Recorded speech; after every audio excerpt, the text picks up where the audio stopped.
The Nintendo Direct was released on the 14th, and I've been sitting on it for a couple of days, but I'm finally ready to talk about it. So I was genuinely surprised when it was announced that Brewster was coming back, and for the week since it was announced, I was hyping myself up for it by playing the old games and just getting a real feel for Animal Crossing again. A lot of the stuff in the trailer was really surprising, so I kinda want to go over the stuff I was expecting to see, the stuff I wanted to see, the stuff I didn't even know I wanted until it was announced, or just stuff I'm happy for in general, and the stuff I'm kind of questioning and a little scared for. So let's start out with the stuff I predicted for a 2.0 update. Now, before it was even announced, I really wanted Cyrus and Reese back. And then the wedding season was released, and I was somewhat underwhelmed, so I really wanted them to get their own little shop back, and maybe a segment in a Nook's Cranny upgrade with Leaf, where they could have their flea market back and customize uncustomizable items. I genuinely predicted this, and granted it was over a year ago, but I knew they would just let Reese and Cyrus, two such lovable characters, die out, especially when they have amiibo figures. The next was Brewster. After all the backlash Nintendo has faced by not adding Brewster yet, I'm not surprised they finally caved and added him. He's such a lovable rooster, and his cafe is incredible too. I wish that KK did shows in it sometimes, like in City Folk, but it's still amazing the way it is. I especially love that you can share coffee with 3 friends at a time. The whole community has wanted outdoor storage for ages, and it's just a basic quality of life update that should have been in the game since the beginning. I'm just glad they finally gave it to us. And speaking of storage, the storage upgrades are well needed, especially with all the new items added in this update. I feel like 5,000 is still too few, but honestly we managed just with 800 for months before it was upgraded for the first time. Kapp'n was also someone I expected to see in this update, or at least in the future. I'm a little disappointed that they didn't fix multiplayer and add a Tortimer's Island along with Kapp'n, or even his family. They'd have made great additions. But I love the look of the new mystery tours. And speaking of the new mystery tours, we can see a new cliff type. I've genuinely wanted new cliffs or terrain options for a while, so I'm glad we got to see this too, even if it's only exclusive to Kapp'n's Island. Cooking and vegetables was something data mined a while back, but I'm so glad they were added because now we can make better cafes on our island and actually eat a ton of food. It's not too interesting in my opinion, but I'm glad they finally added it, and I'll definitely be making some vegetable farms on my island to set up my own food courts for parties. Speaking of parties, villagers can now visit your house and celebrate in your house, get a tour, or simply just stop round for some coffee and minestrone soup. This feature was beloved in the past, so I'm really happy it's returning after all this time. Something which almost everyone has wanted since launch is more fencing, especially with the original trailer showcasing white picket fencing, and then we were given brown. So the new 9 fence types and the fence customizations were an amazing addition in this trailer, and I'm sure nobody will be complaining about this feature. Speaking of things which should have been in the game since launch, gyroids. They've been a staple in the series since the original games, so when they weren't invited to my island, I was left wondering why, and so was everyone else. I'm genuinely going to be setting up an army of gyros on my island to take over Tom Nook's office and ask him why they weren't here sooner. Ceiling decor is something I expected too, especially since the data mine in which it was discovered. I remember when it was added in a Happy Home Designer, I made the most of it, but then when it didn't return in New Horizons, I was confused, but I guess I couldn't really complain too much as it wasn't around too long, so I didn't know the full potential it held. When it's paired with the new furniture, such as the Rococo set or the sleek set which was showed off in the trailer and added from previous games, I'm sure it'll make a room really glow. Lottie was also added in Happy Home Designer, and I definitely thought she'd make a return. I just didn't expect her to have her own full paid DLC. I'm glad she's back and has new friends, but I have some confusion with them too, which I'll discuss later. Now, I guess we should move on to the things I'd have loved to see. Of course, vegetables were great, but I wanted more fruit to hang from trees, like lemons or lychees, or maybe even if we could get star fragment trees back from the early days of New Horizons. They'd pair nicely with the glowing weeds from the Kapp'n Mystery Islands. And another magical thing that would pair nicely with the new Mystery Islands is the gemstones from New Leaf. We could make new tools with them, or with Cyrus and Reese, customize wooden items with a gemstone to make them shiny like rubies or emeralds. And going with customization, maybe customizing golden tools could be a cool feature to replenish the durability, just like with the bought tools or crafted ones. So we got Lottie back, but why not Isabelle's brother, Digby, or Lottie's father, Lyle? I'd have loved to see Rossetti too, outside of the Nook phone. I feel like Digby, Lyle and Rossetti were thrown the short end of the stick, especially because they're all lovable characters. I'd have also loved to see a Nook's Cranny upgrade, and so would everyone else. Maybe it could have been 2 floors or 3 floors with the Grace to Grace store at the top, like in TNT Emporium and New Leaf. Along with Nook's Cranny, I'd have loved fortune cookies, which should give you more Nintendo items such as a Peach's Parasol, a Toad Cap or a Luma, with additional Mario items. Then there's, of course, the Zelda items from the fortune cookies, or maybe some more teleportation items like the pipe. Speaking of the Zelda items, why didn't we get the Zelda villagers back too? They were the best addition to the New Leaf 2017 update, along with the Splatoon villagers and the Camper villagers, which, granted, were added since launch in New Horizons. It's just mesmerising why they didn't add them back.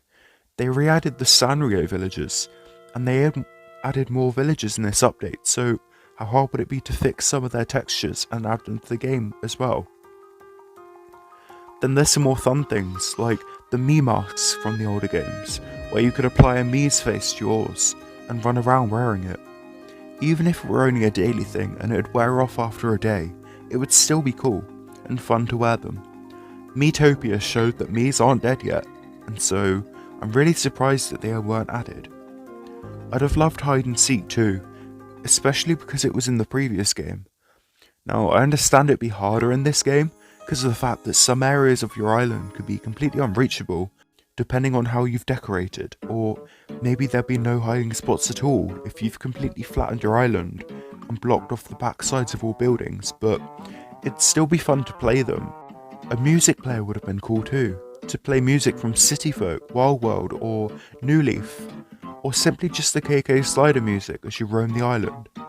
In addition, a game sound menu would have been cool, so you can make sounds louder and music quieter, or so you can make dialogue louder and then music and endgame sound silent if you wanted to.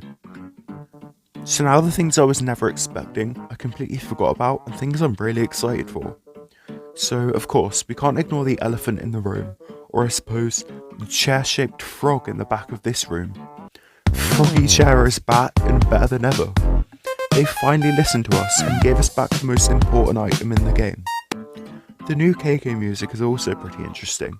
I could have never expected that from the series this late into New Horizons' lifespan. So I guess now I can listen to KK Polka while sitting on my froggy chair. The new plants are also a welcome addition, such as the incredible glow plant, which I hope has some seasonal changes, regional differences, or just simply different colour variants. I also love the new bushes. I think they're the best spring bush so far, and they'll definitely fit a lot of tropical islands in the place of the hibiscus bushes. And of course, we can't forget the vines. It looks like they're going to be a natural variant of the permanent ladder, so used to climb cliffs, but it may also be used in crafting recipes, such as to add moss to items. I think that'd be quite cool. I just hope they don't have durability, because normal ladders don't have durability, for the main reason that players don't get stuck. Speaking of the permanent ladders, so far I've been able to find 6 different versions, or 7 if you include vines. It seems that they can be placed on diagonal cliffs as well as normal ones. I think this is a much needed addition, as they could be used for obstacle courses, or for islands which require ladders for escalation. Maybe a treehouse could be a cool addition to your island as well. Now, the new villagers were so unexpected to me that as soon as I saw them, I was literally ignoring everything else in the trailer until it was over. So I'm not going to be too in depth with the DLC in this video, simply because I've not properly digested everything yet. The villagers sort of took over my attention. So, which villagers am I most excited for? Well, if you're new to my channel, you might not have seen my series where I design new villagers, so I recommend those videos. But if you have, you may recall that my first ever villager was a grey inanimate octopus. So when the grey inanimate robot octopus was announced at the very end, I was so overwhelmed. But not only did I magically predict the octopus, I also managed to get the koala with a flower in their hair, I got the blue grumpy looking squirrel, and I got the greenish rhino with the white around its horn. It's also a tiny bit of a stretch, but the hamster shown in the trailer looks an awful lot like the husky wolf I drew too. What do you think? Let me know in the comments section. So, as well as all the other decorations added, there was also accent walls, which I think were greatly needed, and I didn't even know it. And the same with the Pro camera. I never knew how needed it was, but I'm so glad it was added. I'm going to be using it tons. So now the stuff I'm terrified of. So they introduced group stretching, which it's a cool feature, but I'm just really concerned that they talked about it more than the Pro camera feature, which is arguably way better. Nintendo's priorities are really skewed, and to prove that, polishing in the DLC. They made a big deal out of polishing, even more so than the accent walls and the partition walls and the counters. Another thing with polishing is it could make a lot of lag, so I hope they fix that before the initial release of the DLC. I also want to know what the amiibo functionality outside the DLC is. Is it pointless? Because apart from the DLC, there's no incentive to buy figures. Can normal villagers be called to the cafe? Are there cafe exclusive villagers like Digby, Rossetti, Gracie Grace or Shrunk? Why is this the last free update? We were promised years of content, and it's only been a year and a half so far. So were they lying, or were they stalling, or is this all they had planned all along, but they were forced to give it to us all at once out of fear of losing players? What could more paid DLC look like? Because we have the new Happy Home Paradise DLC, but what else? Would it be more villagers? But then why would that be paid DLC if you've got to pay for their amiibos? What is the function of Tortimer? Like, he's got to be for Reese and Cyrus, so you can quickly get items out of your storage and give it to them. And for quality of life, but is that it? Is that all they added him back for? Because if that's the case, you could have just had a storage locker. Harriet is sort of a one-time character. You can just get all the hairstyles and leave her forever. What else does she have? Maybe she has me masks, like I previously mentioned, and they just didn't announce it yet. And for the roost, can we work at the roost? Is there coffee to go, like in the previous games? And Turkey Day, does it use the new ingredients like the sugarcane or the tomatoes? Or is it stuck to the pumpkins and the clams and all of the other items? Are the new 16 villagers amiibo only, or are they found in the main game without amiibo? And will we get any more new villagers? Every other game has had 50 plus villagers introduced, and maybe sometimes even more. So why did we only get 8 in the main game, and then 16 more later? 8 of which have been ripped from the old games. So I guess that's kind of it. So what do you think of the new update? Do you like it? Do you think it's cool? I have mixed feelings, but generally I'm still excited, and I'll be getting the DLC as well, so look forward to that on the channel. Anyway, thanks for watching, I guess, and see you soon. Bye.